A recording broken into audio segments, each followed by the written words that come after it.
Ini ilmu yang sangat penting dan mulia. Jika Anda tidak mau mempelajarinya, itu berarti Anda menelantarkan diri sendiri dan sesama. Demikian Polos Dewotles berujar. Kalimat tersebut menjadi semacam pengantar yang menerangkan mengapa dia merasa penting untuk menulis buku Ilmu Menjadi Kaya ini. Dan di kemudian hari, buku ini memang menjadi rujukan dari banyak buku penting di dunia yang ditulis untuk memandu orang menjadi sukses dan kaya raya.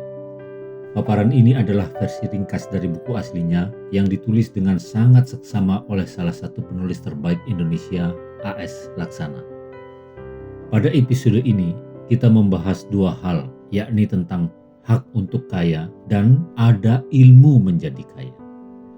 Pertama, mari kita akui satu hal, yaitu bahwa hanya dengan menjadi kaya, orang akan bisa hidup secara sempurna atau sukses di berbagai hal. Orang tidak mungkin mampu mengembangkan bakatnya secara sempurna jika tidak punya uang. Kita memerlukan sarana-sarana terbaik untuk mengembangkan diri, dan semua sarana itu hanya bisa didapatkan ketika uang kita berlimpah. Semua orang mafhum bahwa kehidupan bergerak maju dan orang harus cukup kaya untuk bisa hidup dengan cara yang mendekati sempurna. Kita tidak bisa bahagia dalam hidup yang pas-pasan. Sukses dalam hidup adalah kita berhasil menjadi seperti yang kita inginkan. Untuk mencapai keberhasilan itu, kita memerlukan berbagai sarana. Dan kita bisa mendapatkan berbagai sarana tersebut jika kita cukup kaya. Karena itu, seperti apapun situasi kita saat ini, kita memerlukan ilmu menjadi kaya. Ini ilmu yang sangat penting. Ia jauh lebih penting dibandingkan segala ilmu yang lain. Tak ada salahnya bercita-cita menjadi kaya dan memiliki uang yang berlimpah ruah. Itu keinginan yang layak dihormati. Ada 3 alasan utama untuk apa kita hidup. Pertama, kita hidup untuk raga yang baik.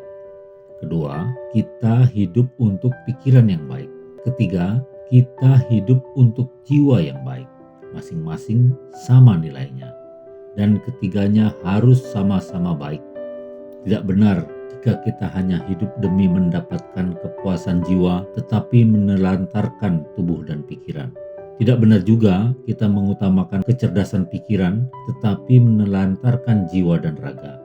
Dan kita tahu apa yang akan terjadi jika kita hanya memanjakan tubuh sembari menelantarkan jiwa dan akal. Orang tidak bisa merawat tubuh tanpa makanan yang baik, pakaian yang nyaman, dan rumah yang hangat. Istirahat dan rekreasi juga merupakan kebutuhan tubuh. Orang tidak bisa mencerdaskan pikiran tanpa buku-buku dan waktu untuk membacanya, tanpa kesempatan untuk studi dan observasi, atau tanpa pergaulan intelektual. Untuk memuliakan pikiran, orang harus mendapatkan rekreasi intelektual dan harus mendekatkan diri kepada karya-karya seni yang bisa ia nikmati dan apresiasi. Untuk membuat jiwa menjalani hidup yang baik, orang harus memiliki cinta, dan cinta sulit diwujudkan oleh kemiskinan. Kebahagiaan tertinggi manusia adalah ketika ia bisa memberikan yang terbaik kepada orang-orang yang ia cintai. Dan ekspresi alami dari cinta adalah memberi. Orang yang tidak mempunyai apapun untuk diberikan akan gagal menempati posisi terbaiknya sebagai suami, ayah, warga negara, atau sebagai manusia. Jika Anda memiliki keinginan menjadi kaya, yakinlah itu keinginan yang benar. Karena itu, sudah semestinya Anda memberi perhatian pada ilmu menjadi kaya. Ini ilmu yang sangat penting dan mulia. Jika Anda tidak mau mempelajarinya, itu berarti Anda menelantarkan diri sendiri dan sesama. Jadi, Anda berhak kaya agar bisa menjalankan fungsi terbaik Anda. Lalu pertanyaannya, bagaimana cara menjadi kaya? Caranya, kuasai ilmunya. Memangnya ada ilmunya? Ada ilmu menjadi kaya. Dan ilmu menjadi kaya tersebut adalah ilmu pasti seperti aljabar atau aritmetika. Ada hukum yang mengendalikan proses memperoleh kekayaan. Jadi hukum ini jika dipelajari dan dijalankan oleh siapapun, orang itu pasti menjadi kaya. Kekayaan adalah hasil dari kita melakukan sesuatu, apapun itu, dalam cara tertentu. Dalam paparan selanjutnya, istilah cara tertentu ini akan diulang berkali-kali. Perhatikan fakta-fakta berikut. Menjadi kaya tidak berkaitan dengan lingkungan. Orang bisa menjadi kaya dimanapun ia tinggal. Sebaliknya, orang juga bisa menjadi miskin dimanapun ia tinggal. Dua orang tinggal di daerah yang sama dan menjalankan urusan yang sama, yang satu menjadi kaya, yang satu terus miskin. Itu menunjukkan bahwa menjadi kaya adalah hasil dari kita menjalankan urusan kita dalam cara tertentu. Kemampuan untuk melakukan segala sesuatu dalam cara tertentu tidak berkaitan dengan bakat. Ada orang memiliki bakat besar dan ia tetap hidup miskin. Sementara ada orang yang berbakat pas-pasan, ia bisa menjadi kaya. Menjadi kaya bukan hasil dari menabung atau berhemat. Banyak orang kikir yang tetap hidup miskin. Sebaliknya, mereka yang senang berbelanja malahan sering menjadi kaya.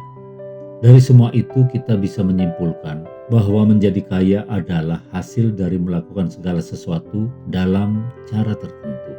Pertanyaannya, apakah cara tertentu ini sulit sehingga hanya sedikit orang yang mampu menjalankannya? Tidak benar sama sekali. Orang-orang yang cerdas bisa menjadi kaya. Orang-orang yang sangat bodoh juga bisa menjadi kaya. Orang-orang yang bertubuh kuat bisa menjadi kaya. Orang-orang lemah yang sakit-sakitan bisa juga menjadi kaya. Orang-orang berbakat bisa menjadi kaya. Orang-orang yang tidak berbakat juga bisa menjadi kaya. Jadi, jika orang lain di daerah tempat tinggal Anda bisa menjadi kaya, Anda juga bisa. Dan menjadi kaya tidak berurusan dengan apa bisnis atau profesi Anda. Orang bisa menjadi kaya melalui bisnis apa saja dan dengan profesi apa saja. Camkan itu. Dan sampai jumpa pada episode berikutnya. Salam.